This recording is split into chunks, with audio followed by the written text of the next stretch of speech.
Hello மக்களே, நம்ம echo cleaning சர்வீஸில் இன்றைக்கி என்னென்ன கிளீனிங்லாம் பார்க்க போகிறோம். நம்ம ஃபஸ்ட்டாக பார்க்க போகிறது கல்யாண மகள் உள்ள ஆஃபீஸ் அண்ட் ரூம்ஸ் எல்லாம் வேக்யூம் அண்ட் க்ளீன் பண்ணி கொடுக்குறோம்.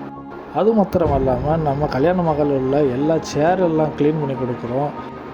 கார்பெட் மேட் எல்லாம் க்ளீன் பண்ணி கொடுக்குறோம். எக்கோ கிளீன் சர்வீஸில் ரெண்டாவதாக ஆமணி பஸ்ஸுக்கு சீட்டு க்ளீன் பண்ணுறது, அப்போஸ் க்ளீன் பண்ணுறது எல்லாமே போய் நம்ம நேரில் வந்து பண்ணி கொடுக்குறோம். எல்லா மாவட்டத்துக்கும் போயுமே கோச்சு வேனு, பஸ்ஸு இந்த மாதிரி எல்லாமே அப்போஸு சீட்டெல்லாம் க்ளீன் பண்ணி கொடுக்கும். மேலும் தேட்டரில் சீட்டெல்லாம் க்ளீன் பண்ணி கொடுக்குறோம். அது மட்டும் இல்லாமல் ஸ்கூல் காலேஜில் உள்ள ஆடிட்டோரியத்துக்கெல்லாம் சீட் க்ளீன் பண்ணி கொடுக்குறோம். எக்கோ கிளீனிங் சர்வீஸில் அஞ்சாவதாக பார்த்திங்கன்னா கிளாஸு, விண்டோ எல்லாமே க்ளீன் பண்ணி கொடுக்குறோம். Office, IT company, shop, restaurant இந்த மாதிரி எல்லாமே கண்ணாடினால் இருக்கும். அதில் இருக்கிற வாட்டர் மார்க் எல்லாமே க்ளீன் பண்ணி கொடுக்குறோம். நாங்கள் உங்கள் பகுதிக்கு எல்லாமே அந்த க்ளீன் பண்ணி கொடுக்குறோம். எதுவும் தேவைன்னா டிஸ்கிரிப்ஷனில் இருக்கிற நம்பருக்கு கால் பண்ணுங்கள்.